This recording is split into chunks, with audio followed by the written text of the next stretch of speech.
Bom dia a todos aqueles do caminho. Pois é, era assim que os cristãos antigos eram chamados quando do início da fé cristã nos tempos apostólicos. Depois de passado tanto tempo aqui no Brasil, há pesquisas que indicam que até 2030 os evangélicos serão a maioria no país, depois de um reinado absoluto do catolicismo desde que Pedro Álvares Cabral aportou em uma das praias da Bahia e foi rezada a primeira missa no país. Essa expansão começa ali no final da década de 70 e chega até os nossos dias de uma forma avassaladora. E acredito eu que seja muito importante para você, para mim e todos aqueles que têm um compromisso com a fé cristã, de nos aprofundarmos no estudo da Palavra de Deus, pois aquilo que é a regra de fé de todos os evangélicos é a Bíblia Sagrada. Porém, nós temos que entender que a Bíblia é um conjunto de livros.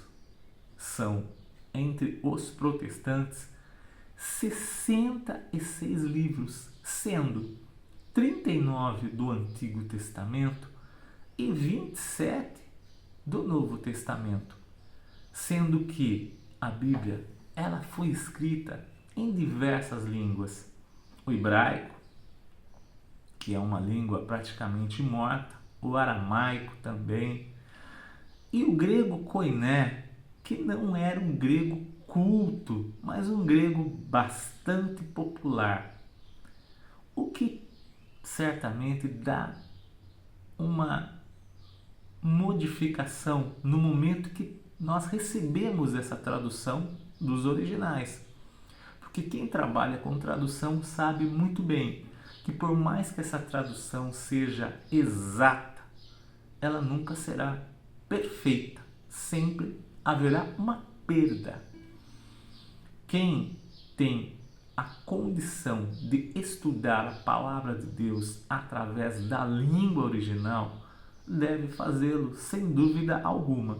A nós, simples mortais, que não temos esse privilégio, podemos nos servir de muitos comentários bíblicos, muitos estudos, livros de estudos bíblicos e diversas versões que existem na internet.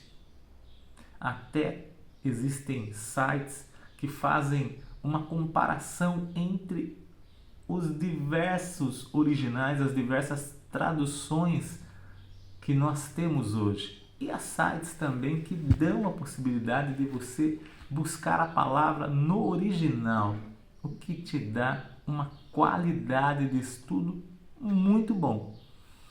E por que eu estou falando isso? Porque se o Brasil se tornará uma nação evangélica, como se está dizendo, é muito importante que todos nós, cristãos, resgatemos a Bíblia da mão de algumas pessoas que insistem em acreditar que somente elas podem dar o tom e o significado do texto bíblico. Da mesma forma que na Idade Média a Igreja determinava que as missas tinham que ser realizadas apenas em latim, o que tirava 99,9% da população de entender os textos bíblicos. Quando Lutero ele colocou as 95 teses ali na porta do castelo de Wittenberg, ele teve um compromisso muito importante depois dessa reforma ter sido implantada nos países da Europa. Ele foi muito importante a obra de Lutero na questão da alfabetização das pessoas, porque Lutero entendia que era preciso alfabetizar aquelas pessoas para que elas pudessem ler a Bíblia. E lendo a Bíblia, elas pudessem entender o que estava escrito ali.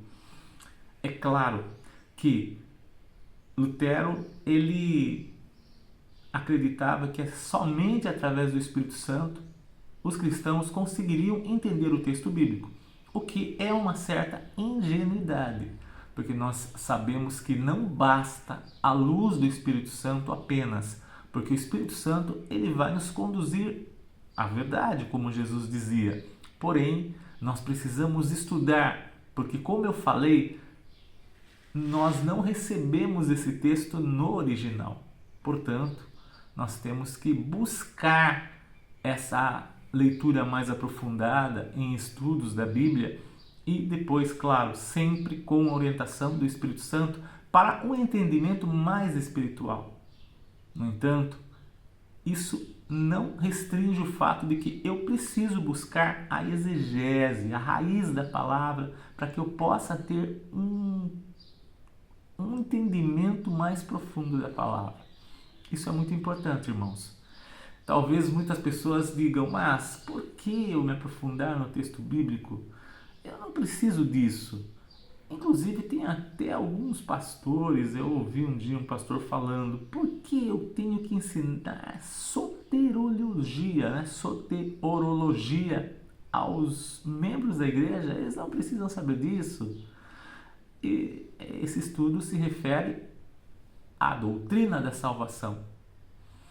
E acredito sim que é muito importante a igreja conhecer a doutrina da salvação, a doutrina dos anjos, a doutrina do Espírito Santo, a doutrina da segunda vinda de Cristo e tantas outras doutrinas que fazem parte do texto bíblico, para que nós não fiquemos reféns apenas das chamadas pautas morais, que é o que tem, vamos dizer, gente, bombado aqui no Brasil e em muitas partes do mundo, onde o Evangelho é pregado de uma forma muito reduzida. Jesus, ele nos traz uma ideia de Evangelho muito mais ampliada do que simplesmente as pautas morais. A Bíblia, com 66 livros, 39 no Antigo Testamento e 27 no Novo Testamento, traz diversos gêneros literários. Por exemplo, posso dizer para vocês que existem as fábulas dentro da Bíblia? Há muitas fábulas na Bíblia. Há, por exemplo, livros de filosofia. Você sabia que tem filosofia na Bíblia? Eclesiastes, ele é um livro filosófico, existencialista. Se hoje nós pudéssemos fazer uma comparação, nós faríamos uma comparação com a filosofia do Kierkegaard, que era um cristão filósofo e que criou o existencialismo, que depois teve outras linhas com o Sartre, com o Heidegger e com outros autores, aí no caso já numa vertente ateísta, mas o existencialismo, também como filosofia, existe a vertente cristã. E Eclesiastes, ele faz parte, de certa forma, de uma vertente existencialista. Provérbios é um livro de sabedoria, podemos dizer que também está dentro de uma filosofia mais positiva. Salmos não deixa de ser um livro poético, poesia. Crônicas, nós temos 1ª e 2ª Crônicas, livro de crônicas. Nós temos as cartas, epístolas de Paulo. Nós temos Apocalipse, metáforas, simbologia. Nós temos um livro de linha erótica, que é Cântico de Salomão. Se você ler Cantares, você vai ver que há muitas passagens de teor erótico ali. E não há problema algum. E não apenas isso, ainda há mais gêneros literários dentro da palavra de Deus. Por isso a importância de estudar a Bíblia não apenas como um livro religioso, mas também como uma obra literária, uma obra histórica, uma obra de arqueologia. Olha só quanta riqueza cultural nós temos na Bíblia e ficamos presos a alguns líderes que apenas a colocam como pauta de moralidade. Claro que a moralidade é muito importante, com certeza, mas moralidade sem reflexão ética se transforma em moralismo. E, infelizmente, é isso que nós estamos acompanhando aqui no nosso país e em outros países do mundo. As pessoas estão se rendendo ao moralismo, um moralismo frio e que muitas vezes desumaniza o outro. Esse não é a ética cristã e nem a moral cristã. E se o Brasil vai se transformar nessa nação evangélica, e eu torço para isso, porque nós tivemos na história, quem conhece a história, eu sou professor de história, sabe muito bem que durante a Idade Média, onde nós tivemos ali todo o poderio da Igreja Católica que consolidou a fé cristã e que conseguiu aglutinar todos os povos ao redor da fé de Cristo, mesmo os bárbaros que destruíram Roma se renderam ao poder da Igreja Católica. E a Igreja Católica, apesar das suas limitações, que estão já na raiz de algumas ideias cristãs, mesmo assim, a Igreja Católica investiu muito na cultura, seja nas pinturas, nos grandes pintores que os papas investiam, nos livros, nos teatros, nas festas. A Igreja sempre esteve muito presente na área cultural. E os evangélicos precisam também ter essa mesma visão, sem o medo de que isso vá trazer o mundo para dentro da igreja.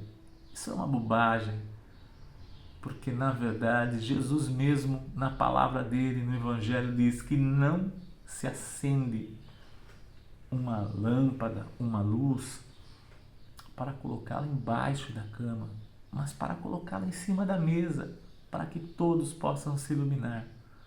Eu não posso ter medo de implantar a cultura secular e investir nessa cultura secular, porque o mundo é de diversidade. Se você for lá em Gênesis e você ver as linhagens, não é? Nós temos a linhagem dos, vamos dizer, justos e daqueles que se tornaram ímpios, e nós vamos ver que os criadores da cultura, né? Quem criou a música, quem criou os instrumentos musicais, quem criou as grandes cidades, foram aqueles que eram da linhagem de Caim. E nem por isso nós deixamos de usar a guitarra, o violão e toda a sorte de bens culturais, porque não foram criados por uma linhagem chamada, entre aspas, justa. Porque para Deus, gente, Deus, ele não vê como nós vemos, né? Apesar de Deus condenar muito o ímpio, que na Bíblia tem muito sobre isso, Jesus fala claramente que Deus derrama a chuva e faz nascer o sol sobre justos e injustos. E há também aquela parábola do joio e trigo. E Deus fala: deixa o joio crescer junto com o trigo. Não são vocês que vão justificar ou julgar quem é joio e quem é trigo, mas somente os anjos no dia da colheita terão esse poder. Portanto, tudo que nós temos aqui hoje, secular ou religioso, deve ser usado com sabedoria, porque com sabedoria tudo irá bem. E terminando, nós temos lá em Atos a visão do apóstolo Pedro, onde ele teria que entender que havia um ministério não só para os judeus, mas também havia um ministério para os gentios. E quando chega aquele lençol cheio de alimentos considerados impuros pelos judeus, Pedro se abstém, mas Deus diz: não considere impuro o que eu santifiquei. Diante da graça de Deus, na oração, na fé, na sabedoria, tudo é santificado. O Brasil, se Deus permitir, será sim uma nação evangélica, mas uma nação evangélica que acredite na diversidade, que invista na diversidade, na cultura, respeitando as outras maneiras de diversidade cultural, para que o nosso país ele consiga finalmente deixar para trás ideologias, diferenças e que todos nós nos unamos para que o nosso país ele seja um país abençoado realmente por Deus. Eu ouvi esses dias uma pregação, né, finalizando, que quando Noé ele fica ali na casa dele e por conta talvez de ter se cedido, ele vai dormir sem roupa, e um dos seus filhos olha o pai nu e vai contar para os irmãos. Os irmãos então silenciam e pegam um cobertor e cobrem a nudez do pai. E o pregador termina dizendo que é assim que nós hoje temos que ser. Ao invés de criticarmos as autoridades, criticarmos aquelas pessoas que nós não gostamos, não aceitamos a maneira de pensar ou de agir, não vamos lançar aos quatro ventos as suas falhas, a sua nudez. Vamos cobrir essa nudez com a nossa compreensão, com a nossa misericórdia. E no final ele diz: a honra vai trazer o milagre. Eu creio que quando nós aprendemos a honrar os nossos representantes que nós colocamos lá, mesmo que nem todos colocaram, mas a maioria colocou, e que toda autoridade, boa ou ruim, provém de Deus, quando nós aceitarmos isso, porque é bíblico, está na palavra de Deus, a honra vai trazer o milagre. Bom dia.